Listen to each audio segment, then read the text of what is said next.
আসসালামু আলাইকুম এভরিওয়ান, আশা করি সবাই ভালো আছো। আজকের ক্লাসে আমরা শিখবো টেন্সের স্ট্রাকচার। আমরা সবাই টেন্স জানি, টেন্স কয় প্রকার সেটাও জানি, কিন্তু আমাদের বিপত্তিটা যেখানে বাধে সেটা হচ্ছে টেন্সের স্ট্রাকচার গুলো মুখস্থ করতে গেলে।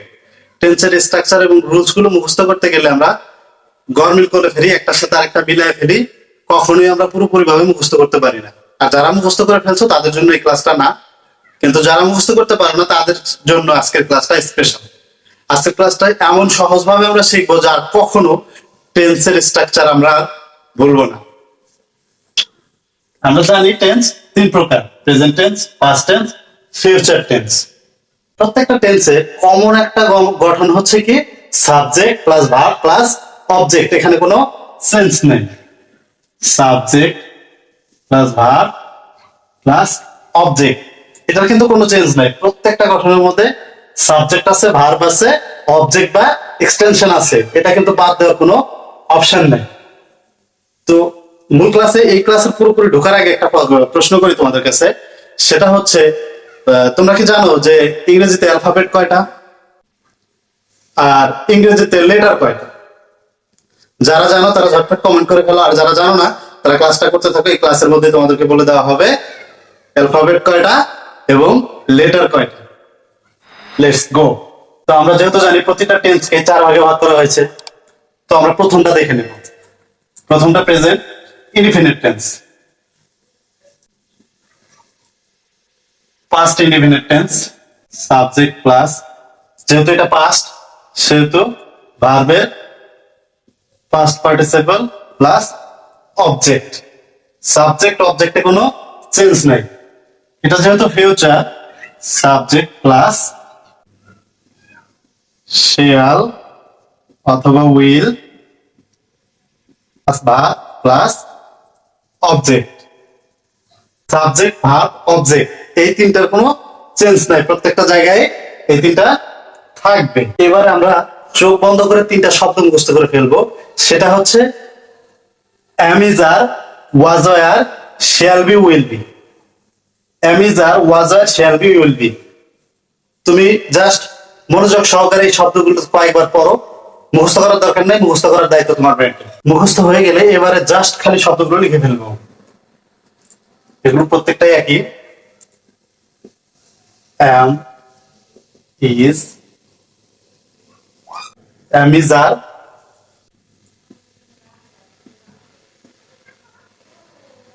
was,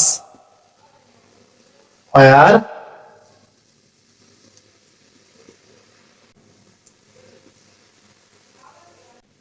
shall be,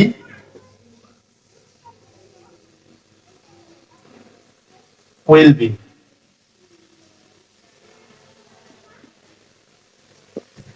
এবারে জাস্ট দেখো, এটা যেহেতু প্রেজেন্ট কন্টিনিউয়াস টেন্স,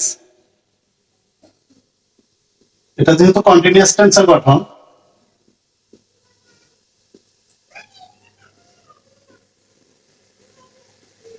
সবসময় মনে রাখবে কন্টিনিউয়াস টেন্স হতে গেলে ভার্বের সাথে আইএনজি যুক্ত হয়। জাস্ট এখানে ভার্বের সাথে আইএনজি যুক্ত লিখে দাও, আইএনজি আর প্লাস আইএনজি।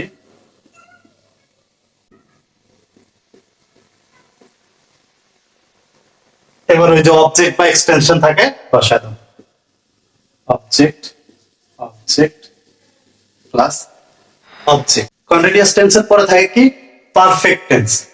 এবারে জাস্ট শুধু মুখস্থ করে ফেলো have, has, had, shall have, will have. Have, has, had, shall have, will have. তো লিখে ফেলো, যেহেতু perfect tense.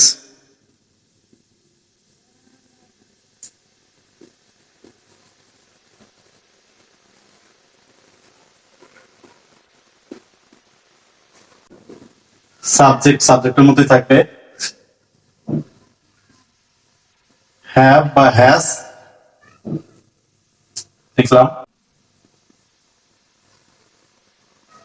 Had,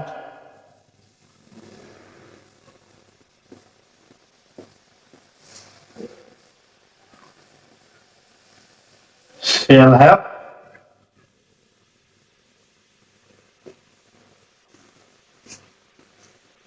will have।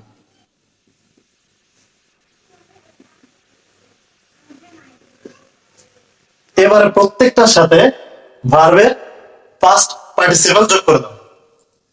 ভার্বের পাস্ট পার্টিসিপল, ভার্বের পাস্ট পার্টিসিপল, ভার্বের পাস্ট পার্টিসিপল। ব্যাস ক্লিয়ার। এবার শুধু অবজেক্ট থাকলো বাকি, এটা প্রত্যেকটারই কমন।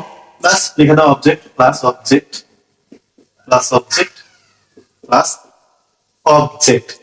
এবার বাকি থাকলো কি, প্রত্যেকটারই perfect continuous tense. Perfect continuous টেন্সে রূপান্তর করার ক্ষেত্রে কোনো কিছু মুখস্থ করার দরকার নেই, আমরা জাস্ট এই পারফেক্ট টেন্সটাকেই জাস্ট কন্টিনিউয়াসে রূপান্তর করব। কন্টিনিউয়াসে রূপান্তর করতে গেলে কি হয়, ভার্বের সাথে আইএনজি যুক্ত করতে হয়, ভার্বের সাথে আইএনজি যুক্ত করতে হয়, আমরা সেটাই করব। দেখো সাবজেক্ট প্লাস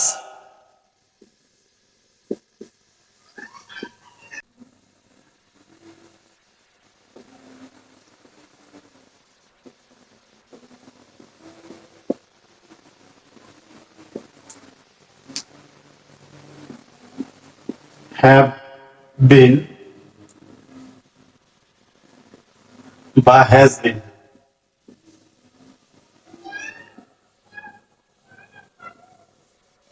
ভার্বের কি হবে, ভার্বের সাথে আইএনজি যুক্ত হবে। ভার্বের পাস্ট পার্টিসিপলটা উঠায় দিয়ে জাস্ট ভার্বের সাথে আইএনজি যুক্ত করলে সেটা পারফেক্ট থেকে পারফেক্ট কন্টিনিউয়াস টেন্স হয়ে যাবে। প্লাস ভার্বের সাথে আইএনজি অবজেক্ট।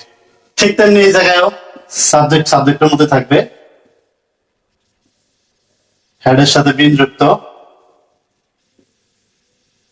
প্লাস কি হবে, ভার্বের সাথে আইএনজি। কন্টিনিউয়াস টেন্স হতে গেলে ভার্বের সাথে আইএনজি যুক্ত হতে হবে, প্লাস অবজেক্ট।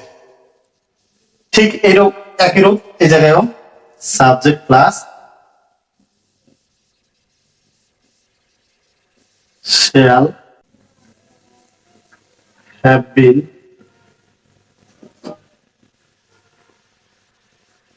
will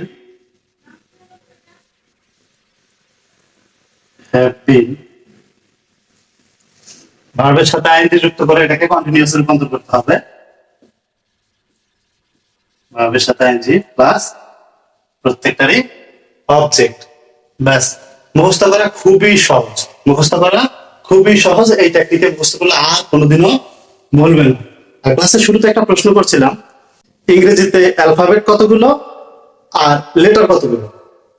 তো যারা কনফিউশনে ছিল তাদের জন্য উত্তরটা হচ্ছে অ্যালফাবেট একটাই, লেটার হচ্ছে 26টা। হ্যাঁ এটাই সত্যি, 26টা লেটার মিলে একটা অ্যালফাবেট। তো দেখা হবে পরবর্তী অন্য কোনো ক্লাসে। ততক্ষণ পর্যন্ত ভালো থাকবে, সুস্থ থাকবে। আল্লাহ হাফেজ।